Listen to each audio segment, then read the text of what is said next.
Before moving forward, just some highlights that I took some notes here from Dr. Davis' presentation. I think it was a very good, awesome presentation. He talked a lot about, he talked about the coronaviruses, PED, Delta coronaviruses, but he also remembered us that of some other bugs that infected the swine industry in a not so distant past. So it's important to have in mind that emergence of pathogens in the swine industry in general is something of the past, of the present, and we don't have, there is nothing that makes us believe that it's not also some matter of the future. So we need to be prepared for that. The swine industry is changing, and so should we adapt the farms, the biosecurity standards, and understand what's going on. I think I liked his approach of not of asking the right of listing the questions that we should ask about PED emergence in US. So it's not about when we think about Brazil or other countries that do not have those coronaviruses yet.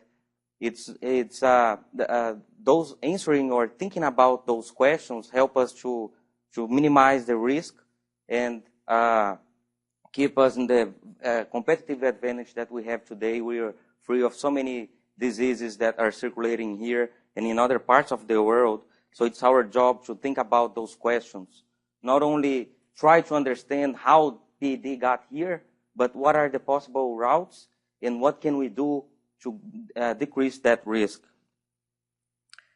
So as the swine industry is changing, there is an increased need for technologies, for science, to understand those emergent pathogens. And so just to summarize, when a country like US gets infected with something like PED, it's our job back home in Brazil, it's our job to understand as much as we can about it. Why do we want to understand? Because we want to keep our country free of this. And the more we understand what's going on, what are the routes, how this thing how this virus is disseminating, the better we're gonna understand our own risks and adapt our whatever we do or what we don't do. Okay? I thought it was a great presentation and wanted to highlight those 4 points here. So moving forward, the objective here is pretty straightforward. It's very it's going to be very fast here. I have 4 slides, and I just wanted to highlight here what are the challenges and opportunities for biosecurity in Brazil. So some quick facts for you that are not familiar with the swine industry in Brazil. We have today 1.65 million sows in what we call the technified or modern swine production. And we are producing 3.5 million tons of pork. We export close to 20% of that. If you don't understand Brazil, this is Brazil. This is the map of Brazil. Each region is in a different color here. And just to highlight that 60% of the sows in Brazil of sows are in the south region, 3 states, and the rest is pretty much in these 2 regions here, the Midwest and the Southeast. Okay. And up here, there is no substantial swine industry. They're expanding as well. There are some projects that are growing, but the swine industry, pretty much 99% is down here. These numbers come from ABCS, which is our national pork board, somehow. And well, the market, different regions have different prices, different costs. But nowadays, at this very moment, the swine industry is experiencing some good profit, just like in US and like many other countries in the swine industry in the world. So pig producers are not complaining those days. And we have opportunity to increase pork consumption. We are around 15 kilos today. And Brazil right now is talking about expanding the swine industry. We expect some growth of around 60,000 sows in the next 12 to 18 months. So let's go and talk about swine health in Brazil. Important to highlight that we are free of PED. We are also free of TGE. We don't, there is no reports of swine delta coronaviruses, and we believe we are still free of PRRS virus. There are regions with and regions without vaccination free of foot and mouth disease. And many vets, when we talk, they say, hey, wait a second, it's pretty easy to be a vet in Brazil. What do you do there? You don't deal with PRRS, you don't have PED. What are you doing there? You're just sitting on the desk? But then there is, when we list here the opportunities for our swine industry, not the opportunities, sorry, the challenges.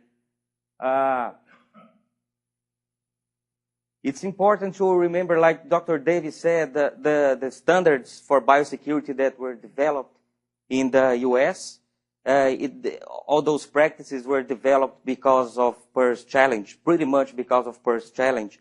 And as we don't have those major viruses, we never thought of, we really invested time in things like having quarantines.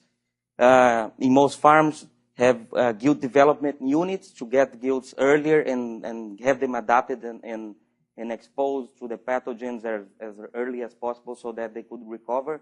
So like Dr. David said, the market tends to operate in the lowest cost possible to have the highest returns. So if we didn't have those challenges, we understood back home that there was no need for things like this. But as we said before, emergence of pathogens is something of the past, of the present, and of the future. So it's our job to really rethink and reevaluate where we are right now. Are we in a safe spot, don't having quarantines? Most of pig farms don't have quarantines, don't have gilt development units. There's a lot of mixing sources. Some nurseries that gets, it's not unidirectional flow of animals. One nursery receiving pigs from so many different sow farms, and this nursery spreading to so many different finishing flows. There's a lot of mixing sources, continuous or semi-continuous flows. Sometimes flows that are in nurseries, in big nurseries, it's all in, all out by room, but in a barn, the reality is that it's a continuous flow, or I'm calling here semi-continuous flow.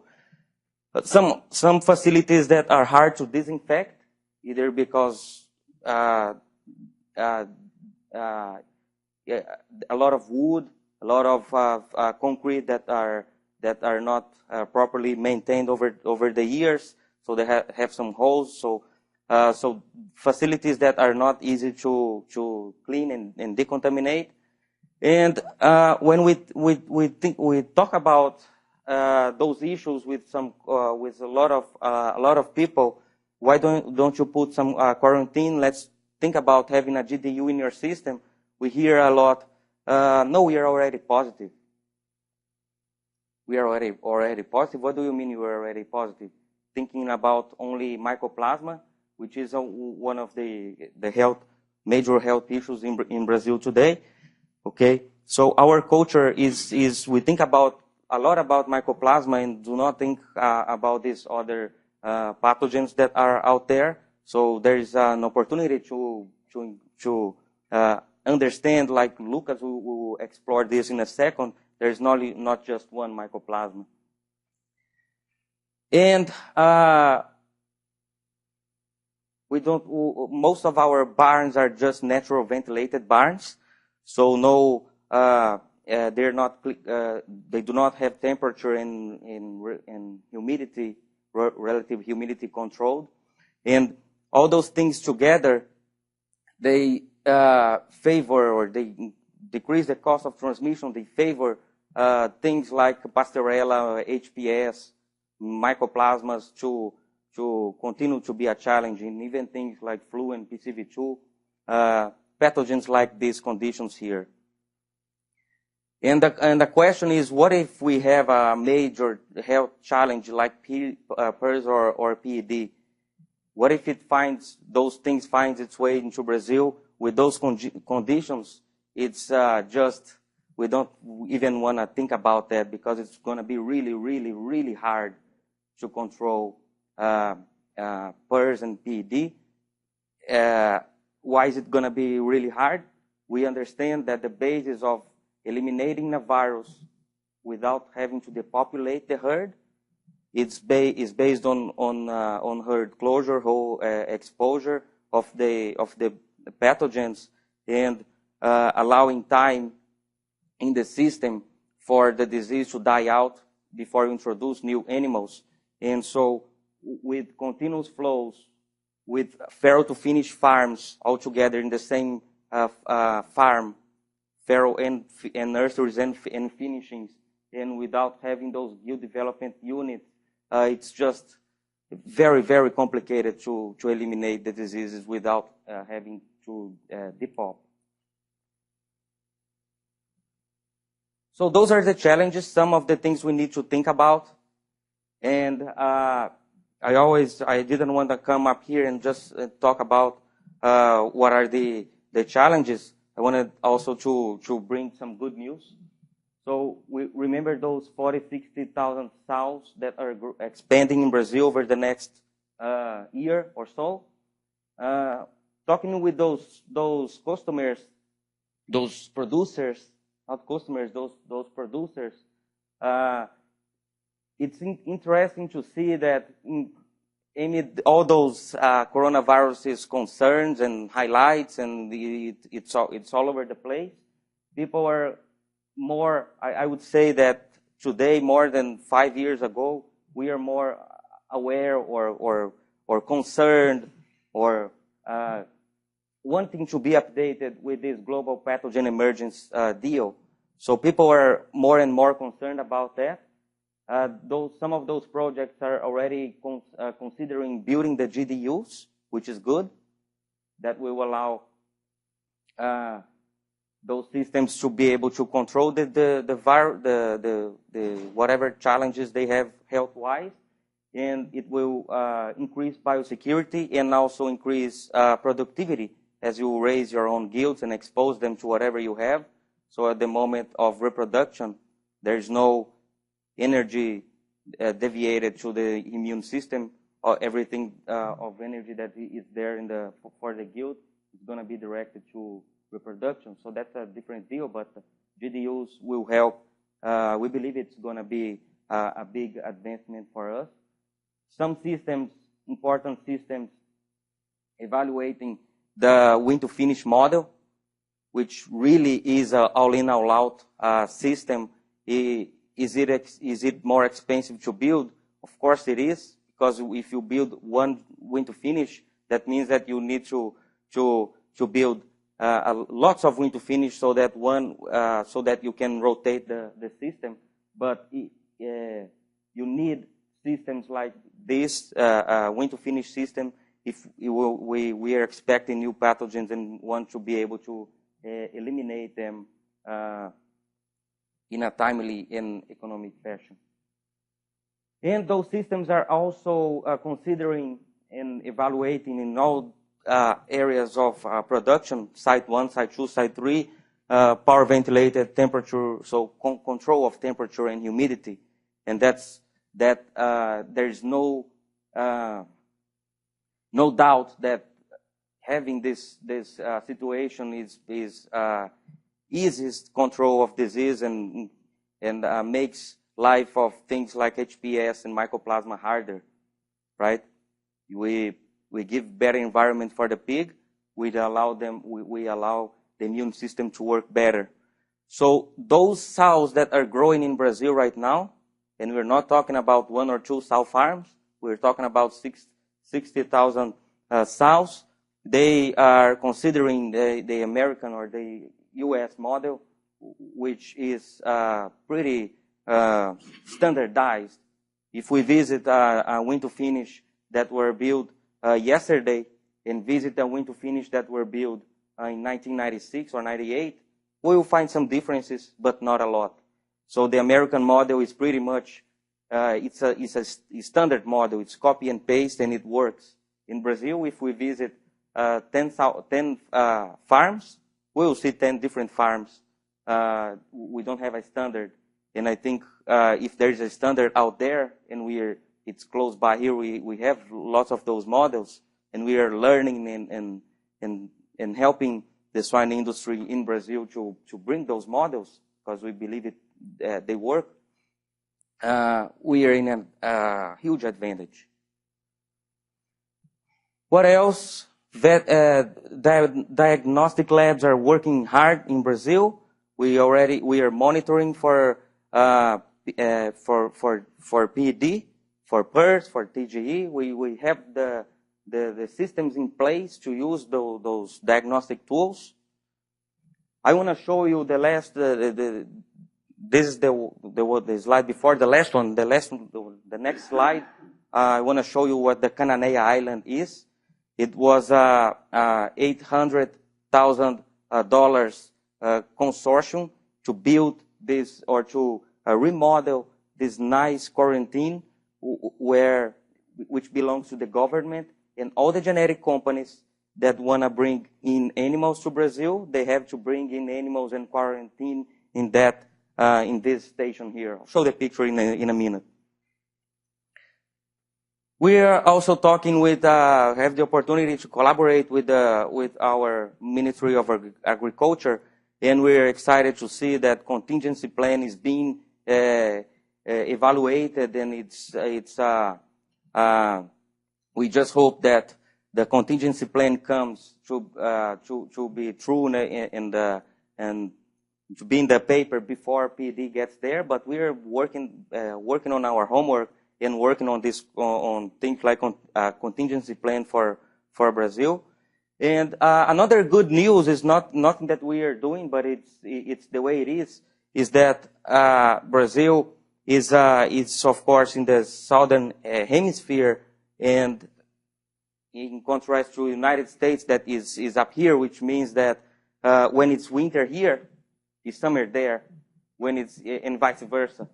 So we know that viruses in general, all of the viruses we know, they don't like heat, they don't like warm, they are not spread easily in warmer weather.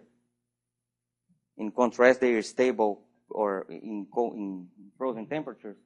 So the fact that winter here is summer there and vice versa, I think this is something that God's not Brazilian, but this is something that he thought about in our favor. This reduces risk of us bringing pathogens from here. Okay, so to summarize, I want to show you the Cananeia Island. So this is in state of São Paulo. For those that that don't know, it's in south of São Paulo, close to state of Paraná. And here is you get in the island through not the island, this station through here. This is a road, and there are different zones of biosecurity. So the pigs are quarantined over here. There are 3 nice barns where they can be quarantined.